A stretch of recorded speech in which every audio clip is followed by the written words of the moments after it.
This is a last minute thing. I had a talk with Venerable children yesterday, and she said, "Oh, maybe you could do the BBCs the next 2 days." But we didn't sort of finalize it, so I didn't really expect that this was going to happen. So I'm not really prepared. But I have been working on preparing for a talk that I'll have to give next week at the Western monastic gathering down in Spirit Rock that some of us will be attending. And I was asked to just give a 8 to 10 minute presentation about meditation in our tradition. So there'll be representatives from other traditions, Zen and Theravada, giving presentations from their tradition, and then there'll be an open discussion about that. So I've been reading up material on the two main kinds of meditations that are presented in our tradition, stabilizing meditation and analytical meditation. Because that's the usual presentation in the Tibetan tradition. And I think stabilizing meditation is pretty straightforward, although of course it's very difficult to do. But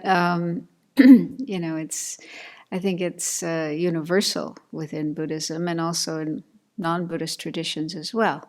Training the mind to focus on one object. It could be the breath or the nature of the mind or loving kindness. So there's many different objects that could be used.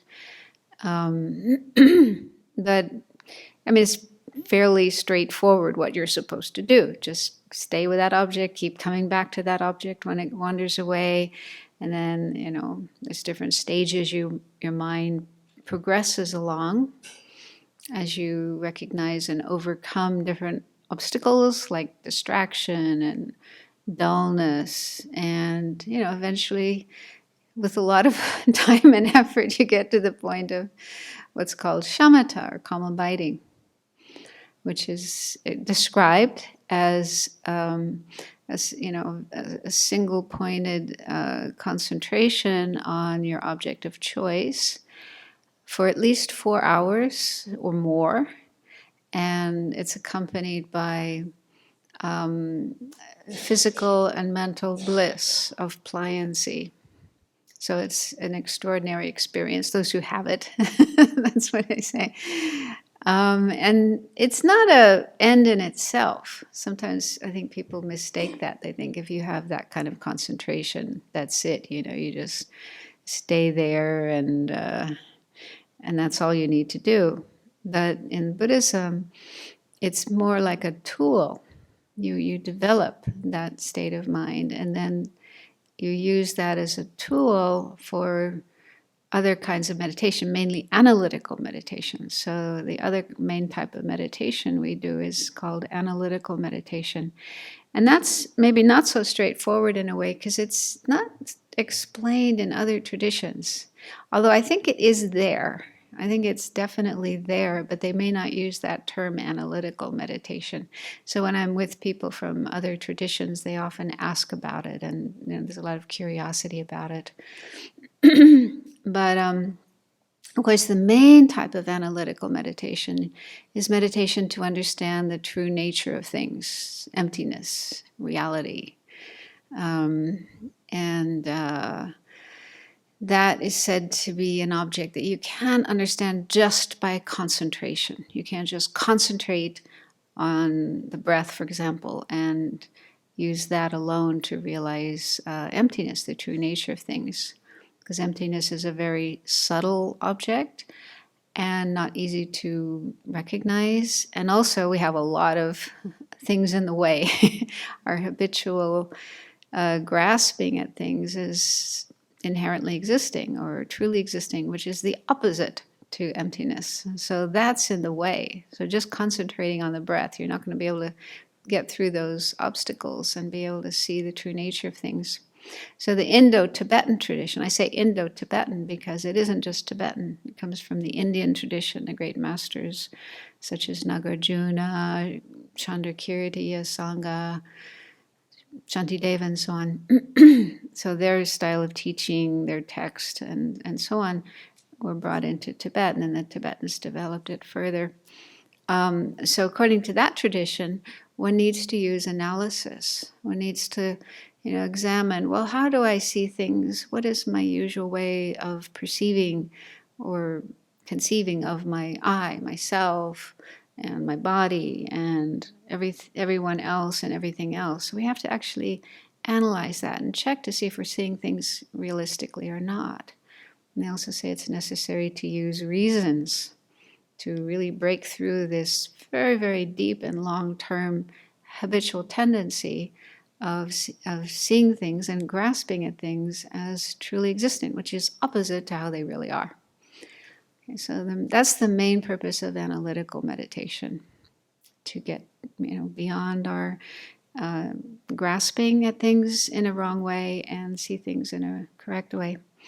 But then analytical meditation is also used for many other subjects or topics as well, starting with the preciousness of our human life and impermanence and death and so on. So there are many different topics we can use to meditate on analytically. And it could be called contemplation or reflection. And Venerable Chudana and I were having a little bit of email exchange about this morning, because I was looking at her book on the guided meditations for the Lamrim, and there was a sentence in there that puzzled me, something about how it isn't meant to be discursive, intellectual, something like that. And I questioned that because I guess it depends on what you mean by discursive. But when I first started learning Tibetan Buddhism and meditation in the Tibetan tradition at Kopan Monastery, one of the senior teachers there told me that for her, analytical meditation is like writing a letter home. Like if you want to describe to somebody or tell somebody about a particular topic, for example, death, impermanence, the Four Noble Truths, how you would explain that to somebody else in a letter. So I found that really helpful, and that's kind of the way my mind works naturally anyway. Okay, what is the meaning of meditation on death, or meditation on permanence, or meditation on through suffering? How would you describe that to somebody else? So that's how I was doing analytical meditation, and I found it very, very helpful. And then later, when I had more experience teaching, I realized that doing analytical meditation is similar to teaching, except that I am both the teacher and the student, at least my mind, internally.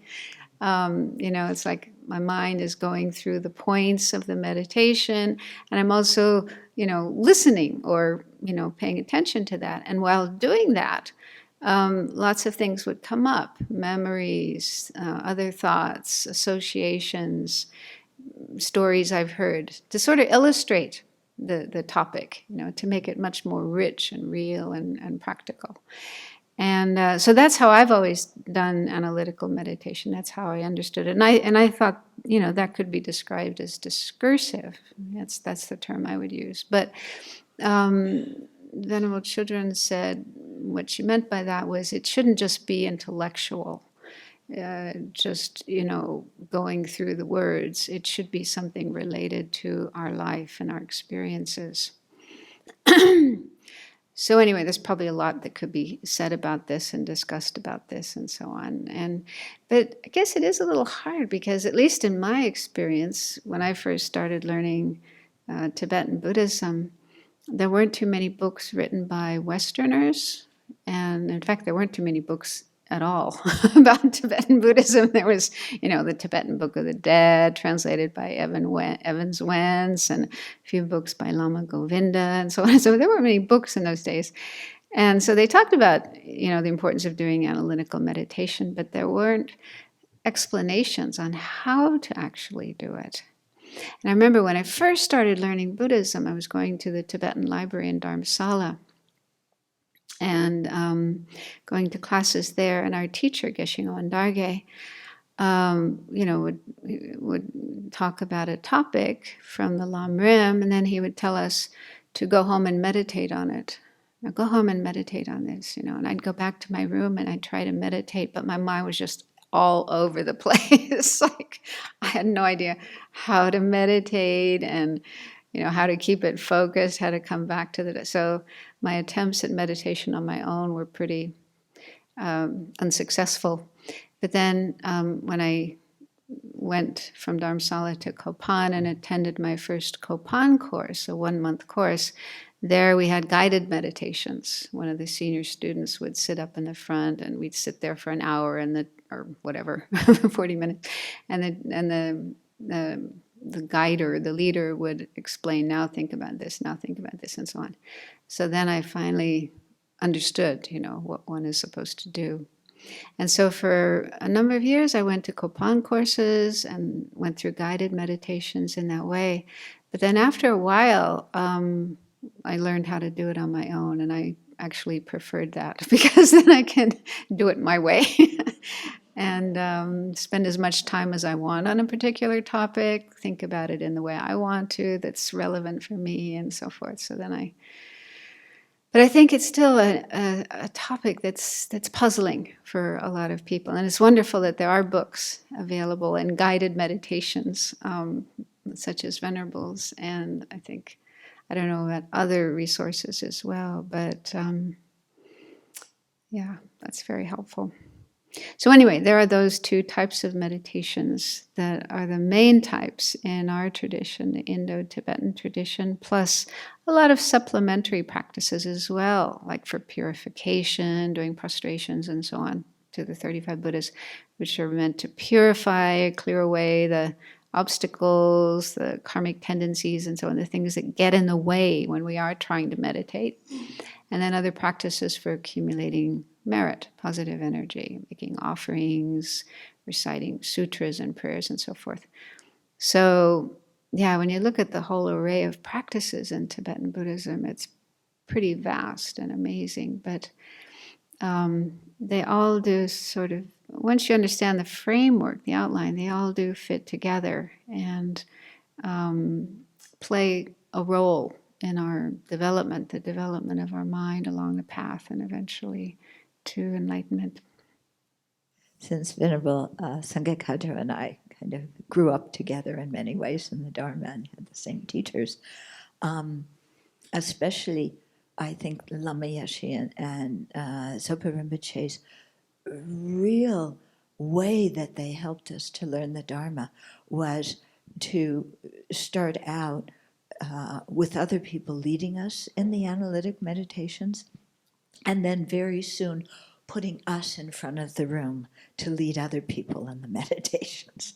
And it was something that you went, I don't want to do this. But it actually was an incredible teaching method because that's how we learned.